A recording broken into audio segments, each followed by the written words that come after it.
जरांगी factory या ठिकाणी चाललेलं दिसून येते। कारण मराठा आरक्षणाचा मुद्दा लोकसभेच्या आधी खूप मोठ्या प्रमाणात संपूर्ण महाराष्ट्रामध्ये ज्वलंत मुद्दा होता आणि असं असताना एकंदरीत तो मुद्दा लोकसभेच्या निकालावर परिणाम करणारा ठरतर या ठिकाणी आपण बघू शकता की लोकसभेच्या निवडणुकांचं रणधुमाळी संपलेली आहे। संपूर्ण देशभरामध्ये लोकसभेचे निकाल हाती आलेत। लोकांचा कसा प्रतिसाद आहे होता तो आपण एकंदरीत या व्हिडिओच्या माध्यमातून जाणून घेऊयात।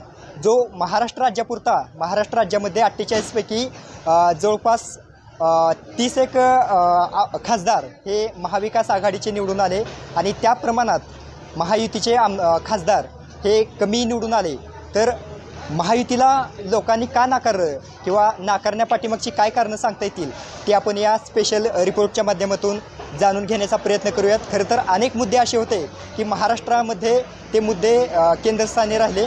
त्यापैकी काही महत्त्वाचे मुद्दे ते आपण या स्पेशल रिपोर्टच्या माध्यमातून जाणून घेऊयात। खरं तर सर्वात महत्त्वाचा मुद्दा म्हणजे शेतकऱ्यांचा मुद्दा। शेतकऱ्यांचे जे प्रश्न होते किंवा शेतकऱ्यांना वाटत होतं की खताचे दर वाढलेत किंवा GSTमुळं खतांचे दर मोठ्या प्रमाणात वाढलेले आहेत आणि खतांचे दर वाढले असतानाही त्यांच्या जो शेतीमालाला कमी भाव दिला जातो आहे ते एकंदरीत शेतकऱ्यांना पटलेलं नव्हतं आणि याचा सारासार परिणाम म्हणजे महायुतीला कमी जागा मिळण्यापाठीमागचे होते। कारण शेतकऱ्यांमुळे मोठा वर्ग हा ग्रामीण भागात होता आणि ग्रामीण भागामध्ये असणारा मोठा वर्ग हा महाविकास आघाडीकडे राहिला शेतकऱ्यांच्या मुद्द्यामुळे। आणि दुसरा महत्त्वाचा मुद्दा म्हणजे जरांगी फॅक्टरी या ठिकाणी चाललेलं दिसून येते। कारण मराठा आरक्षणाचा मुद्दा लोकसभेच्या आधी खूप मोठ्या प्रमाणात संपूर्ण महाराष्ट्रामध्ये ज्वलंत मुद्दा होता आणि असं असताना एकंदरीत तो मुद्दा लोकसभेच्या निकालावर परिणाम करणारा ठरला आणि जरांगी फॅक्टर कुठे मराठा उमेदवार होते त्या ठिकाणी मराठा उमेदवाराला मराठा समाजाने भरभरून मतं दिली आणि याचाच एक परिणाम म्हणजे अनेक धक्कादायक निकाल आपल्याला पाहायला मिळालं। जसं की बीडमधून पंकजा मुंडे यांचा देखील लोकांना अपेक्षित नव्हतं, पंकजा मुंडेंचा देखील पराभव बीडमधून झाला। त्या ठिकाणी मराठा उमेदवार होते ते निवडून आले। मराठा समाजाचा जो आरक्षणाचा मुद्दा होता तो लोकसभेला मोठ्या प्रमाणात कारणीभूत ठरलेला आपल्याला या लोकसभेच्या निकालावरून चित्र स्पष्ट होतोय।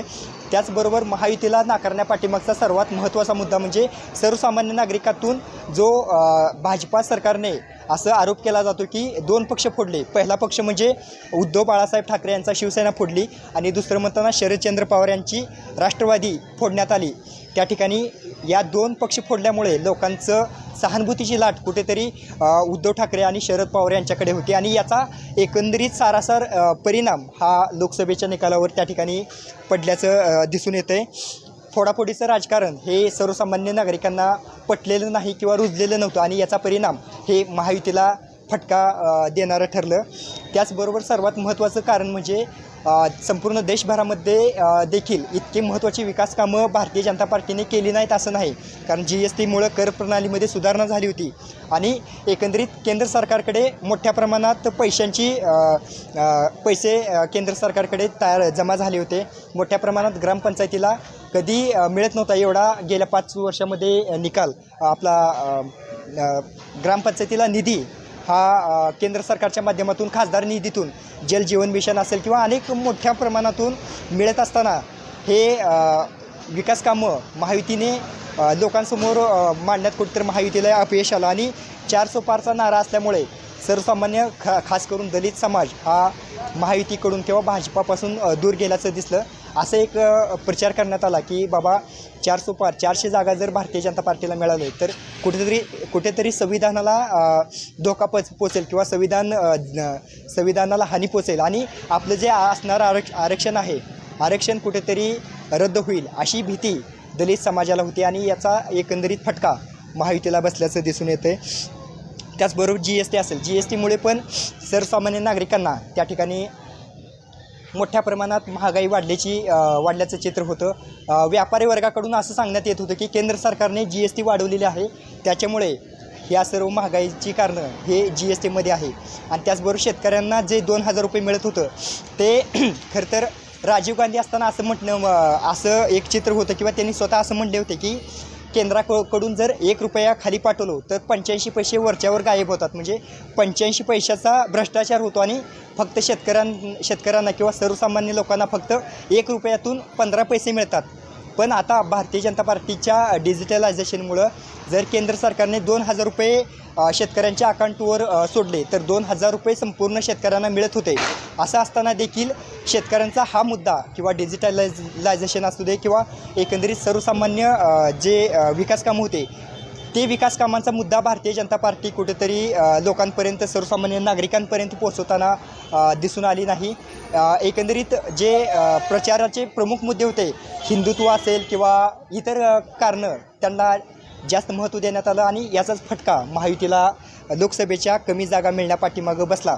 कारण विकास कामं जर घेऊन जर गेले तर काँग्रेसनं बरोबर तोच मुद्दा उपस्थित केला की विकास कामावर बोला. आता सोलापूर जिल्ह्यामध्ये आपण आहोत तर सोलापूर जिल्ह्यामध्ये पण प्रणिती शिंदे जे निवडून आले त्यांनी पण तेच म्हणले की हिंदुत्व किंवा धर्माचं किंवा जातीपातीचं राजकारण न करता तुम्ही या ठिकाणी विकासाचं बोला किंवा मुद्द्याचं बोला अशी एक प्रचार यंत्रणा त्यांनी राबवली. आणि याचा परिणाम म्हणजे लोकांना पण वाटलं की भारतीय जनता पार्टी फक्त जातीपातीचं राजकारण असू दे किंवा हिंदुत्वाचं राजकारण करून कुठेतरी सत्ता स्थापन करते का असं वाटत होतं. राम मंदिराचा मुद्दा तो मुद्दा 500 वर्ष प्रलंबित होता. ते मंदिर होऊनही लोकांनी अयोध्येमध्ये पण भारतीय जनता पार्टीचं उमेदवार पडतोय. याचा पाठीमागं हेच कारण होते की प्रचाराला हिंदुत्वाचा मुद्दा जास्त मोठ्या प्रमाणात घेण्यात आला होता. कुठेतरी विकास कामं होऊनसुद्धा विकासाचे मुद्दे भारतीय जनता पार्टीकडून पाहिजे तेवढा प्रभावीपणे लोकांसमोर मांडण्यात भारतीय जनता पार्टीला कुठेतरी अपयश आल्याचं चित्र एकंदरीत या लोकसभेमध्ये आणि महाराष्ट्राच्या 48 जागांमध्ये जी महायुती आणि महाविकास आघाडी आमनेसामने होती त्या ठिकाणी ते चित्र पाहायला मिळालं.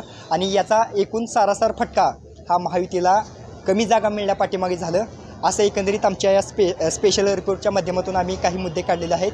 तर पुन्हा इतर आणखीन काही मुद्दे असतील ते आपण दुसऱ्या भागामध्ये आपण त्याच्यावर सविस्तर चर्चा करूयात. कॅमेरा पर्सन वैभवसह विजय पुजारी, मोहोळ टाइम्स, मोहोळ.